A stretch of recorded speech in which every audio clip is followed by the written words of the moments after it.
ഇതിൻ്റെ smooth and premium feel ലഭിക്കാൻ വേണ്ടി ഇവർ ടെക്നോളജി ഉപയോഗിച്ചിട്ടുണ്ട്. സ്കാനിങ് ലിത്തോഗ്രഫി എന്ന മോഡലാണ് ഇവർ ഉൾപ്പെടുത്തിയിട്ടുള്ളത്.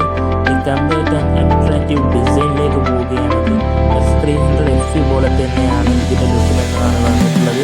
അപ്പോൾ S15 mini പ്രോയും S300 FEയും ഏകദേശം സെയിം ആണെന്നുള്ള കാര്യത്തിൽ നമുക്ക് ഉറപ്പാണ്. ഡിസ്പ്ലേയുടെ കാര്യത്തിലേക്ക് പോവുകയാണെങ്കിൽ 6.5 ഇഞ്ചിൻ്റെ കർവ്ഡ് ആമോൾഡ് ഡിസ്പ്ലേ ആണ് വരുന്നത്. രണ്ട് ഫോണും സെയിം ആയിട്ട് തന്നെയാണ് വരുന്നത്.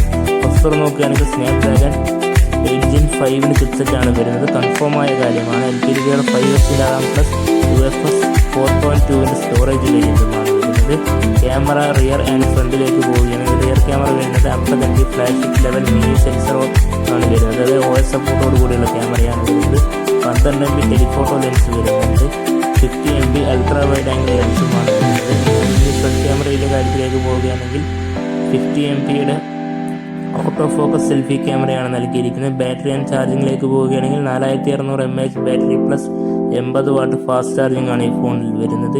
മറ്റ് സവിശേഷതകളിലേക്ക് പോവുകയാണെങ്കിൽ stereo speaker and in display finger print sensor ആണ് വരുന്നത്. IP60 റേറ്റിംഗ് ആണ്. ഡസ്റ്റ് ആൻഡ് വാട്ടർ റെസിസ്റ്റൻ്റ് ആണ് ഈ ഫോൺ വരുന്നത്. ലോഞ്ച് ഡേറ്റ് വരുന്നത് ചൈനയിൽ S15 Pro Mini വരുമെന്ന് പ്രതീക്ഷിക്കുന്നുണ്ട്. ഗ്ലോബലി S300 FE എന്ന പേരിൽ ലോഞ്ച് ചെയ്യാൻ സാധ്യതയുണ്ട്. ഇന്ത്യയിലേക്ക് ലോഞ്ച് വരാൻ സാധ്യത ഡിസംബർ 2 ശേഷം S100 Proൻ്റെ ലോഞ്ചിന് ശേഷം എന്ന് പ്രതീക്ഷിച്ചുകൊണ്ടിരിക്കുകയാണ്. ഇനി ഇതിൻ്റെ പ്രൈസ് റേഞ്ച് ഏകദേശം വരുന്ന 45 മുതൽ 49 റേഞ്ച് വരെയാണ് പ്രതീക്ഷിക്കുന്നത്. അപ്പോൾ ഇത്തരത്തിലുള്ള ഇൻഫോർമേറ്റീവ് വീഡിയോ കിട്ടാൻ വേണ്ടി ചാനൽ സബ്സ്ക്രൈബ് ചെയ്യാൻ മറക്കരുത്. വീഡിയോ ഇഷ്ടപ്പെട്ടാൽ ലൈക്ക് ചെയ്യുക, ഷെയർ ചെയ്യുക, സബ്സ്ക്രൈബ് ചെയ്യുക. അതുപോലെ മറ്റൊരു വീഡിയോയുമായി കാണുന്നവരേക്കും bye. Z Gamer Tech signing of.